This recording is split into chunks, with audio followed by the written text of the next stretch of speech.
네, 세계를 만나는 시간 나우 함께하고 계신데요. 중동에 대한 오해와 편견, 궁금증을 풀어드리는 시간을 마련했습니다. 중동 백과사전 이렇게 이름을 붙였는데요. 국제분쟁지역 전문 PD 김영미 PD 오셨습니다. 어서 오십시오. 안녕하세요. 네네. 지난주에 이제 예멘 내전 얘기를 하셨더라고요. 네네. 전진영 앵커와 함께. 네네. 그래서 오늘 이제 그 후속 얘기를 좀 하시려고 왔는데 예. 지난주에 얘기를 대충 들어보니까 이제 짧게 좀 정리가 되는데 우리 김 PD께서 좀 정리를 해주시죠. 네, 예멘은 남과 북으로 갈렸던 분단 국가였는데요. 1990년도에 이 분단 국가가 합쳐져서 통일이 됩니다. 네. 그때 주도했던 대통령이 살레 대통령이었는데 이 살레 대통령이 그 장기 집권하면서 독재자로 오랫동안 예멘을 지도하게 돼요. 네네. 그러면서 시아파 사람들을 그 정치 전선에서 배제를 하게 되면서 네.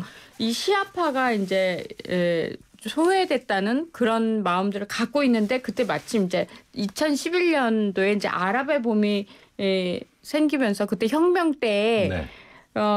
살레 대통령이 축출이 되고 그렇죠. 부통령이었던 하디 대통령이 다시 집권을 하게 되면서 문제는 이제 하디 대통령도 시아파를 배제하기 시작하면서 네. 드디어 시아파가 폭발하게 되죠. 네. 그래서 다시 남북이 대립하는 형태로 돼서 하디파와 후디파 이렇게 해서 두 파가 지금 갈라져서 싸우게 됐는데 문제는 둘 다 배경이 다르다는 거예요. 그래서 네. 후디는 시아파니까 이란을 데리고 왔고 하디는 사우디를 데리고 와서 이 양쪽이 싸우게 되면서 내전인데 내전이 아닌 듯 양쪽의 강대국을 얻고 와서 싸워서 지금까지도 그 전쟁이 끝나지 않아서 예멘 내전이지만 사실은 내전이 아닌 네. 그런 예멘 전쟁이 지금까지 계속되고 있다는 그런 말씀을 드렸습니다. 그 조금 정리를 해보면, 그러니까 예멘은 북부와 남부가 있는데 북부는 현재 이제 후티 반군이 북부가 이제 하디 쪽. 하디 쪽이고요. 네네네네. 그 다음에 그 하디 쪽은 수니파, 사우디. 뒷배는 사우디. 그러면 네. 이제 미국이나 서방과도 연결이 되겠네요. 그렇죠. 이제 예멘 전쟁으로 참 돈들 많이 벌었습니다. 네. 영국, 미국 무기 열심히 팔아서 그걸 이제 사우디가 사와서 이제 예멘 전쟁에서 무기 많이 사용했죠. 네. 그리고 이제 남부는 후티 반군이고 시아파고 이란이 뒤에 이제 무기와 돈을 냈죠. 이란이 이제 미국으로부터 제재를 받으면서 중국하고 친하게 지내는데 중국은 개입을 안 하고 있는 상황인가요? 중국이 여기서 직접 개입은 안 했죠. 그렇지만 이제 이란은 그렇지 간접적으로 개입을 하고 있는 중이죠. 네.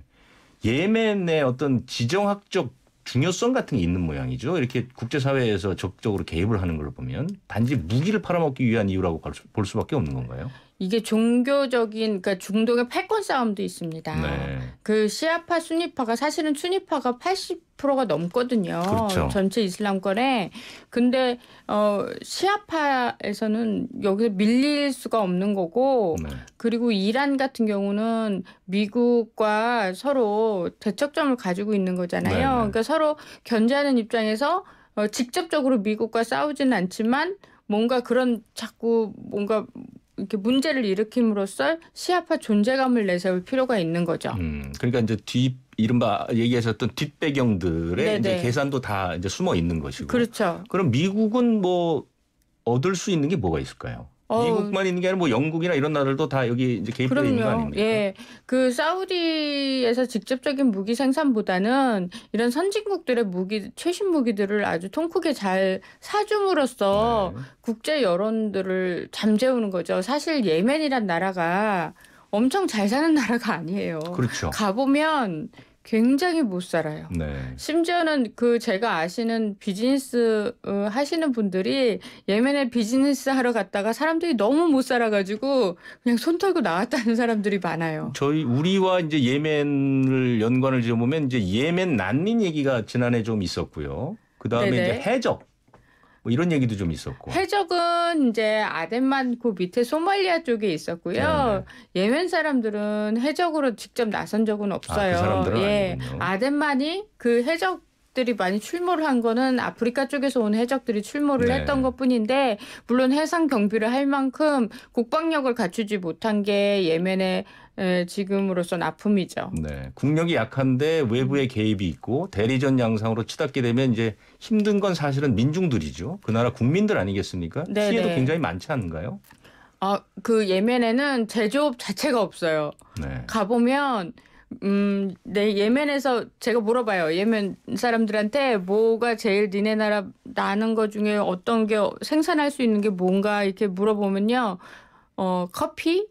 커피 농장이 좀 있고요. 그래서 우리가 아는 모카 커피가 모카항 거기서 나오는 네. 커피가 그나마 그들의 자랑이고요. 수공예품 만들고 오는 거예요. 그래서 생필품 쉽게 말해서 아이들 키울 때 쓰는 거나 아니면 우리가 생활하면서 필요한 생필품들이 있잖아요. 네. 그런 거 하나도 없는 거예요. 다 사막이에요. 가도 끝도 없는 사막이에요. 가보면. 거기는 국민소득은 얼마나 되나요?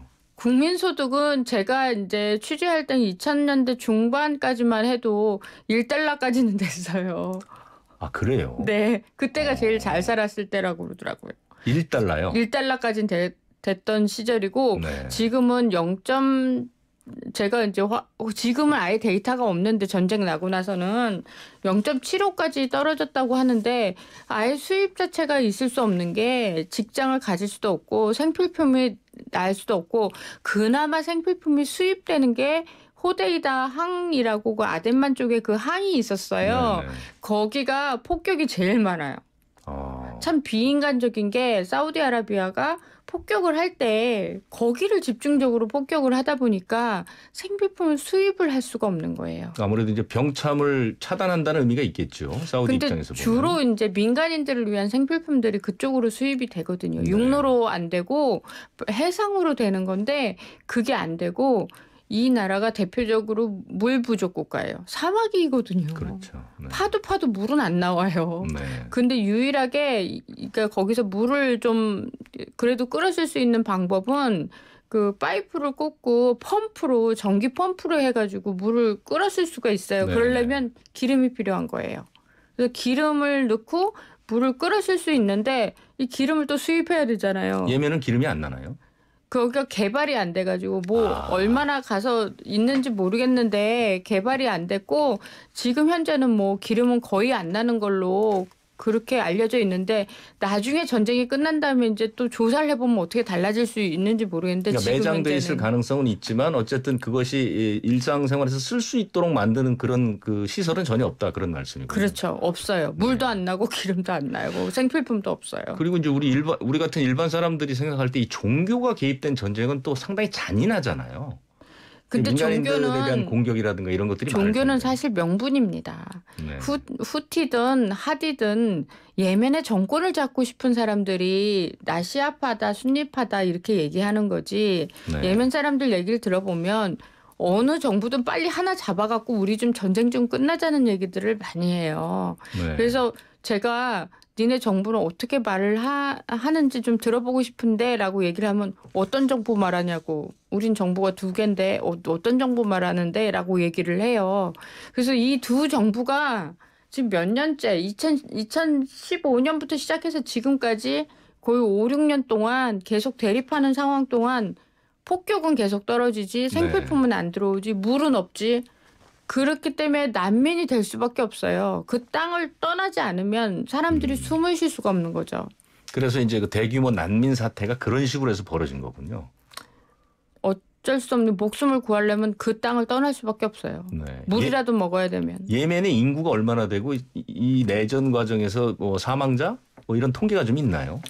그 통계가 2015년, 16년까지 나왔는데 지금은 구호단체나 이런 들어갈 수도 없고 그래서 지금 통계조차 잘 안 나오는데 지금 예멘 인구들 중에 한 3분의 1 정도가 예멘 땅에서 없어졌다고 해요. 그건 이제 인공위성에서 관찰하고 이렇게 해서 추측하는 거지 아직까지 정확한 통계가 지금 잡히지가 않고 있습니다. 네. 그래서 내전에서는 이제 지금 현재 11만 명이 좀 사망했다. 이게 전쟁 과정에서. 이게 근데 데이터가 사실 나오기 전, 그러니까 거기서부터 데이터가 안 나왔어요. 이제 그러니까 더 많다고 보여지는 거죠. 그러면 코로나19 상황도 사실은 뭐 외부에서 알기는 어려운 그런 상태인가요? 지금 현재 구호단체 중에 국경 없는 의사회가 들어가서 네. 아주 긴급한 사안을 이렇게 땜빵식으로는 하고 있는데 코로나 상황을 물어보면요. 전부 코로나 환자래요. 그래서 제가 이렇게 물어보면 뭐 할아버지도 코로나, 애도 코로나, 전부 코로나다 이런 말들을 많이 하는데 제가 영상을 본 거 중에 그 마을마다 코로나 환자들 사망한 환자들 사막에 묻는 그 묘지가 정말 많아졌다고 이렇게 그 영상에 나오거든요. 국경 없는 의사회가 그럼 진단하는 그 장비는 가지고 들어가는 건가요? 아니면 대부분의 이제 이 중동 국가들이 진단 장비가 없어서 환자들을 이제 가려내질 못하고 있거든요. 그 국경 없는 의사회가 거기서 활동을 하더라도 그 전에 폭격을 많이 받았어요. 그런 구호단체조차도 안전하지 않기 때문에 많이 가지를 못하고 그 선진국조차도 진단키트가 엄청 비싸잖아요. 네. 예멘 같은 나라에 그렇게 뭐 공급할 수 있는 사안도 아니고 그러니까 아마 수도 인근에 좀 그 정도밖에 할 수 없는 상황인가 봐요. 네. 그래서 지금 현재 그것도 데이터가 제대로 잡히지가 않는 걸로 알려져 있습니다. 그러니까 이제 사람들의 목격담에 의하면 코로나19로 사망한 사람도 많고 환자도 많은데 실질적으로 과학적 통계는 잡히지 않는다 이렇게 봐야 되겠군요. 현재 확진자가 1,695명이고 사망자가 484명이라고 하는데요. 네. 이게 정확한 숫자라고는 보여지지가 않죠. 그 비싼 진단키트가 여기 들어갈 리도 없고 네. 그래서 진단키트를 보내주려고 이렇게 여러 구호단체들이 노력했는데 그거보다 먹을 거 보내달라고 하는 예멘 사람들이 더 많거든요. 이 통계만 봐도 뭐 확진 환자는 믿을 수 없지만 어쨌든 사망률은 상당히 높군요. 한 30% 이상 되는군요. 보통 코로나19의 사망자가 우리나라는 2% 정도인데 그거에 비하면 사실은 뭐 치명률이 굉장히 높다고 봐야 되겠네요. 치료 자체가 안 된다고 봐야 되겠네요. 코로나뿐만이 아니라 콜레라로 이미 뭐 엄청 많이 사람들이 죽어 나갔고요. 네. 각종 수인성 전염병 플러스 뭐 코로나 플러스 뭐 오만 병들이 많아가지고 병원 시설이 제대로 돼 있지 않으니까 그런 지금 전쟁이 5, 6년 되면 거의 사람이 살기 힘들다고 보여지는 거죠. 네. 국제 그 단체들, 구호 단체들이 들어가는 것도 막는다는 말씀인가요? 되게 뭐 인도적인 지원 같은 것은 전쟁 중에서도 어느 정도 이제 허용을 하는 그런 분위기가 있는데. 아니 들어가긴 들어가요. 근데 폭격이 너무 심해서 국경 없는 의사회 병원도 폭격한다니까요. 그러니까 가리지 않고 폭격을 하는군요. 그러니까 위험하니까 못 들어가는 거예요. 그럼 실제로 뭐 식량 지원이나 이런 건 전혀 안 되고 있는 상황이에요. 그러니까 가다가 다 폭격 맞는 거예요. 그러니까 사람이 살 수가 없는 거죠. 그렇군요. 실제로 그런 그 국제사회에서도 그런 시도들을 지금은 이제 시도조차도 중단된 상태다 이렇게 봐야 되나요? 시도 몇 번 했죠. 그런데 희생이 엄청 많았던 거예요. 그래서 이제 시도조차 할 수 없는 상황이라고 보면 됩니다. 네.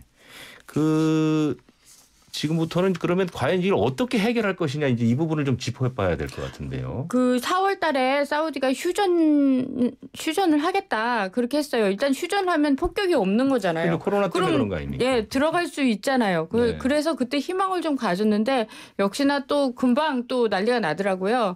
그래서 제일 중요한 건 휴전이 빨리 돼야 되죠. 국제사회가 빨리 휴전하라고 사우디하고 이란 쪽에 압력을 좀 넣어야 이 휴전이 돼야 뭐 구호단체도 들어가고 기자들도 들어가고 해서 실상이 좀 알려지는데 그렇지 못한 게 지금 가장 안타깝다고 보여집니다. 휴전을 하고자 하는 의지가 양측에 있나요?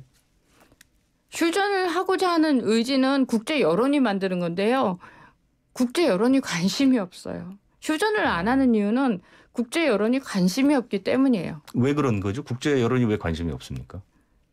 우리나라부터 관심이 없잖아요. 우리 국민들부터. 미국 국민이나 뭐 유럽이나 다 관심이 없는 거예요. 예멘은 그만큼 소외된 국가예요. 단지 그 이유뿐인가요? 아니면 무슨 뭐 어떤 전략적인 뭐 필요성에 의해서 전쟁 상태를 유지해야 한다 뭐 이런 아까 얘기하신 무기 부분 그런 부분에 대한 필요성도 있는 거 아닌가요? 그거를 하더라도 국제 여론이 더 이상 이렇게 인도주의적인 차원에서 예멘 국민들을 좀 보호해주자라는 국제 여론이 높으면 사우디아라비아나 이란도 눈치를 보게 되겠죠. 근데 그렇지 않아도 되니까 지금 5, 6년 동안 무기를 소비할 수 있는 최적의 환경을 만드는 거겠죠. 네. 김용민 PD는 만약에 코로나 사태가 일단락이 되면 예멘을 들어가실 겁니까?